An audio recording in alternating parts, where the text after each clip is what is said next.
ರಾಜ್ಯ ಕಾಂಗ್ರೆಸ್ನಲ್ಲಿ ಅಂತರ್ಯುದ್ಧ ನಿಲ್ಲುವ ಯಾವ ಲಕ್ಷಣಗಳು ಕೂಡ ಕಾಣಿಸ್ತಾ ಇಲ್ಲ. ಅದರಲ್ಲೂ ಕೂಡ ಪವರ್ ಫೈಟ್ನ ವಿಚಾರಕ್ಕೆ ದಿನಕ್ಕೊಂದು ಬೆಳವಣಿಗೆಗಳು, ದಿನಕ್ಕೊಂದು ತಿರುವು ರಾಜ್ಯ ಕಾಂಗ್ರೆಸ್ನಲ್ಲಿ ಆಗ್ತಾ ಇರುವಂಥದ್ದು. ಈ ಮೂಲಕ ಕಾಂಗ್ರೆಸ್ನಲ್ಲಿ ಜೋರಾಗ್ತಾ ಇದೆ ಪವರ್ ಶೇರ್ ಫೈಟ್. ಇಬ್ಬರ ಜಗಳದಲ್ಲಿ ನಾವೇನು ಮಾಡಬೇಕು? ಸಿದ್ದು ಸಂಪುಟದ ಕೆಲ ಸಚಿವರಲ್ಲಿಯೇ ಗೊಂದಲ ಅಂತೆ. ತಟಸ್ಥ ನೀತಿಗೆ ಮೊರೆ ಹೋದ ಕೆಲ ಮಂತ್ರಿಗಳು ಡಿನ್ನರ್ ಸಭೆ ಮಾಡಿಯೇ ಸಿದ್ಧ ಅಂತೇಳಿ ಮತ್ತೊಂದು ಕಡೆ ಪರಮೇಶ್ವರ್ ಶಪಥ ಮಾಡಿದ್ದಾರೆ. ಯಾರ ಬೆಂಬಲ ಬೇಡ, ಹೈಕಮಾಂಡ್ ಒಂದೇ ಸಾಕು ಅಂತ ಹೇಳಿ ಹೈಕಮಾಂಡ್ ಮಿಸೈಲ್ಸ್ ಅನ್ನು ಪ್ರಯೋಗಿಸಿದ್ದಾರೆ ಡಿಕೆ ಶಿವಕುಮಾರ್ ಅವರು. ಹಾಗಾದ್ರೆ ಪವರ್ ಫೈಟ್ನ ವಿಚಾರಕ್ಕೆ ಸಂಬಂಧಪಟ್ಟಂತೆ ರಾಜ್ಯ ಕಾಂಗ್ರೆಸ್ನಲ್ಲಿ ಇವತ್ತಾದಂತಹ ಬೆಳವಣಿಗೆಗಳೇನು? ಬನ್ನಿ ನೋಡ್ಕೊಂಡು ಬರೋಣ. ಕಾಂಗ್ರೆಸ್ನಲ್ಲಿ ಮುಗಿಯದ ಡಿನ್ನರ್ ಮೀಟಿಂಗ್ ಫೈಟ್, ನಿಲ್ಲದ ಪವರ್ ಶೇರ್ ವಾರ್, ಡಿಕೆಶಿ ಜಾಣತನ ನಡೆ. ರಾಜ್ಯ ಕಾಂಗ್ರೆಸ್ನಲ್ಲಿ ಪವರ್ ಶೇರಿಂಗ್ ಗದ್ದಲ ಜೋರಾಗಿದೆ. ಯಾರು ಯಾರ ಪರ, ಯಾರಿಗೆಷ್ಟು ಬಲ, ಸಚಿವರ ಬಲ ಎಷ್ಟು, ಇದು ಕಾಂಗ್ರೆಸ್ ಪವರ್ ಶೇರ್ ವಾರ್ ಟೀಮ್ನ ಲೆಕ್ಕಾಚಾರ. ಸಿದ್ದರಾಮಯ್ಯ ಪರ ಹಲವು ಸಚಿವರು ಬ್ಯಾಟಿಂಗ್ ನಡೆಸ್ತಾ ಇದ್ದಾರೆ. ದಲಿತ ಸಚಿವರು ಶಾಸಕರ ಸಭೆ ಕ್ಯಾನ್ಸಲ್ಗೆ ಡಿಕೆಶಿ ಕಾರಣ ಎಂಬ ಸಿಟ್ಟು ನೆತ್ತಿಗೇರಿದೆ. ಹೀಗಿರುವಾಗ ಹೈಕಮಾಂಡ್ನತ್ತ ಬೊಟ್ಟು ಮಾಡಿ ಡಿಕೆಶಿ ಜಾಣತನ ಪ್ರದರ್ಶಿಸುತ್ತಿದ್ದಾರೆ. ಅಷ್ಟೇ ಅಲ್ಲ, ಚಿಕ್ಕಮಗಳೂರಿನಲ್ಲಿ ಮುಂದಿನ ಸಿಎಂ ಡಿಕೆ ಎಂಬ ಕೂಗಿಗೆ ಬ್ರೇಕ್ ಹಾಕಿ ನನಗೆ ಯಾರ ಬೆಂಬಲವೂ ಬೇಡ ಅಂತ ಡಿಸಿಎಂ ಹೊಸ ಆಟ ಶುರು ಮಾಡಿದ್ದಾರೆ.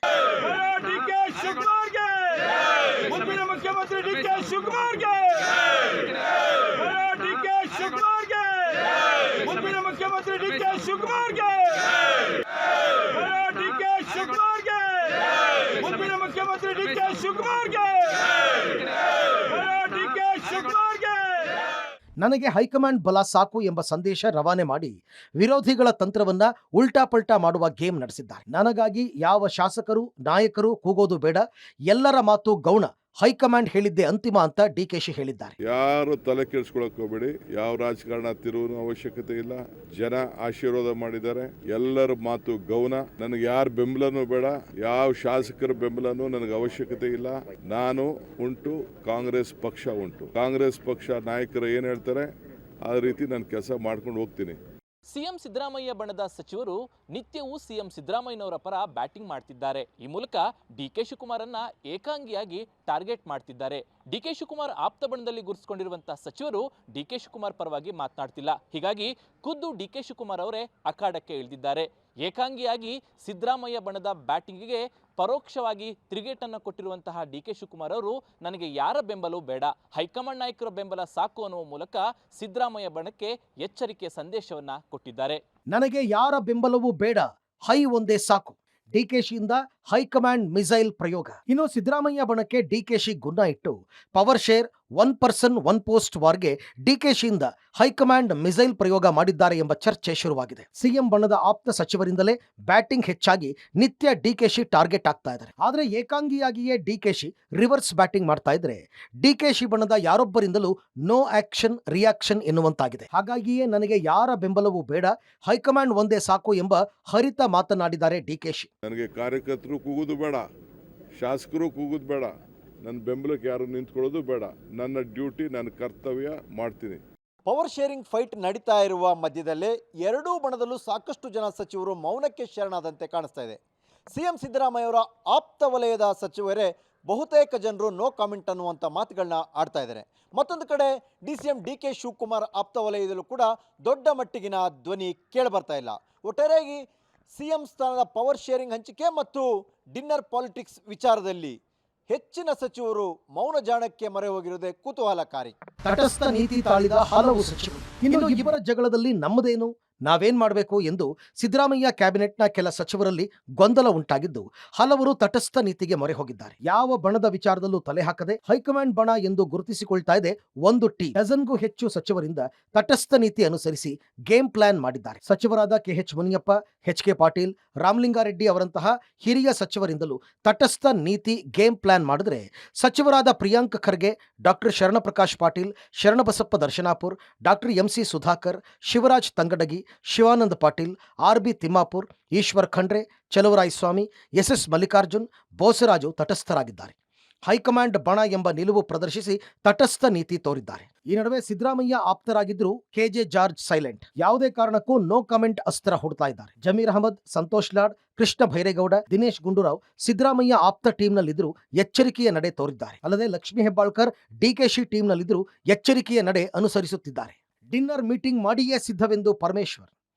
ಶಾಸಕಾಂಗ ಪಕ್ಷದ ಸಭೆಗೂ ಮುನ್ನವೇ ಸಚಿವರು ಯಾವುದೇ ಸಭೆ ನಡೆಸದಂತೆ ಬ್ರೇಕ್ ಹಾಕಲಾಗಿದೆ. ಈ ನಡುವೆ ಗೃಹ ಸಚಿವ ಪರಮೇಶ್ವರ್ ನಮ್ಮ ಸಭೆ ನಮ್ಮ ಊಟ ನಾವು ಮಾಡಿಯೇ ಮಾಡುತ್ತೇವೆ ಅಂತ ಹಠಕ್ಕೆ ಬಿದ್ದಂತೆ ಕಾಣುತ್ತಿದೆ. ಎಐಸಿಸಿ ನಾಯಕರಿಗೆ ಮನವರಿಕೆ ಮಾಡಿಕೊಟ್ಟು ನಾವು ಡಿನ್ನರ್ ನಡೆಸುತ್ತೇವೆ ಎಂದಿದ್ದಾರೆ. ಸುರ್ಜೇವಾಲಾ ಬಂದ ಮೇಲೆ ಯಾವ ಉದ್ದೇಶದ ಸಭೆ ಮಾಡುತ್ತೇವೆ ಅಂತ ಮನವರಿಕೆ ಮಾಡುತ್ತೇವೆ ಎಂದಿದ್ದಾರೆ. ಸುರ್ಜೇವಾಲಾ ಗಮನಕ್ಕೆ ತಂದು ಸಮಯ ಹಾಗೂ ದಿನಾಂಕ ಆಮೇಲೆ ನಿಗದಿ ಮಾಡುತ್ತೇವೆ ಎಂದಿದ್ದಾರೆ. ಅವ್ರು ಬಂದ ಮೇಲೆ ಮಾತಾಡಿ ಸಭೆನ ನಾವು ಯಾವ ಉದ್ದೇಶಕ್ಕೆ ಮಾಡಬೇಕು ಅಂತಿದ್ದೋ ಅದನ್ನೆಲ್ಲ ಅವರಿಗೆ ಈಗಾಗಲೇ ಹೇಳಿದ್ದೇನೆ, ದೂರವಾಣಿಯಲ್ಲಿ ಹೇಳಿದ್ದೇನೆ. ಬಂದ ಮೇಲೆ ಅವರಿಗೆ ಮಾತಾಡಿ ಆಮೇಲೆ ಅವ್ರು ಏನು ಹೇಳ್ತಾರೋ ಆ ರೀತಿ ಮುಂದುವರಿತು. ಅವ್ರು ಮೊದಲು ಹೇಳಿದ ಮೇಲೆ ನಾವು ಮುಂದಕ್ಕೆ ಹಾಕಿದ್ದು, ಮತ್ತೆ ತಿರ್ಗಾ ಅವರಿಗೆ ಅವ್ರ ಗಮನಕ್ಕೆ ತಂದು ಮಾಡೋದು ಸೂಕ್ತ ಅಂತ ಅನಿಸುತ್ತೆ. ಭಾಳ ಜನ ನಾವೆಲ್ಲ ಅದೇ ರೀತಿ ಮಾತಾಡ್ಕೊಂಡಿದ್ದೇವೆ.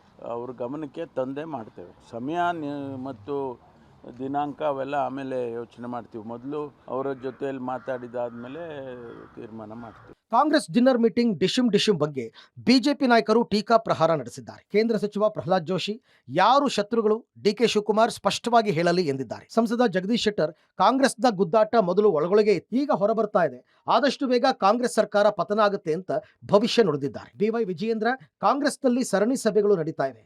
ಡಿಕೆಶಿ ಸಿದ್ದರಾಮಯ್ಯ ಮಧ್ಯೆ ಹೈಕಮಾಂಡ್ ಮಟ್ಟದಲ್ಲಿ ಅಧಿಕಾರ ಸೂತ್ರ ಆಗಿದೆ. ಅಧಿಕಾರವನ್ನ ಹೇಗೆ ಹಂಚಿಕೊಳ್ಳಬೇಕು ಅನ್ನೋದು ಅವರಿಗೆ ಮುಖ್ಯ ಹೊರತು ಅಭಿವೃದ್ಧಿ ಬಗ್ಗೆ ಅಲ್ಲ ಎಂದಿದ್ದಾರೆ. ಶತ್ರುಗಳ ಸಂಹಾರ ಅಂತಂದರೆ ಅವ್ರು ಯಾರು ಅವರಿಗೆ ಶತ್ರುಗಳು? ನನ್ನ ಪ್ರಕಾರವಾಗಿ ರಾಜಕಾರಣದಲ್ಲಿ ಯಾರೂ ಶತ್ರುಗಳಲ್ಲ.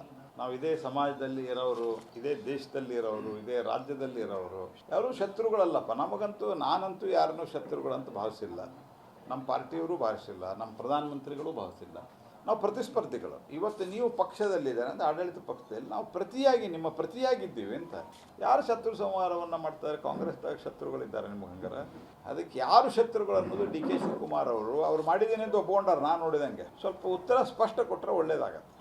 ಇಂಟರ್ನಲ್ಲಿ ಕ್ಲಾಶಸ್ ನಡೆದವು ಮತ್ತು ಇದು ನಿಗೂಢವಾಗಿ ಕ್ಲಾಶಸ್ ಚಾಲು ಆಗಿದ್ದಾವೆ.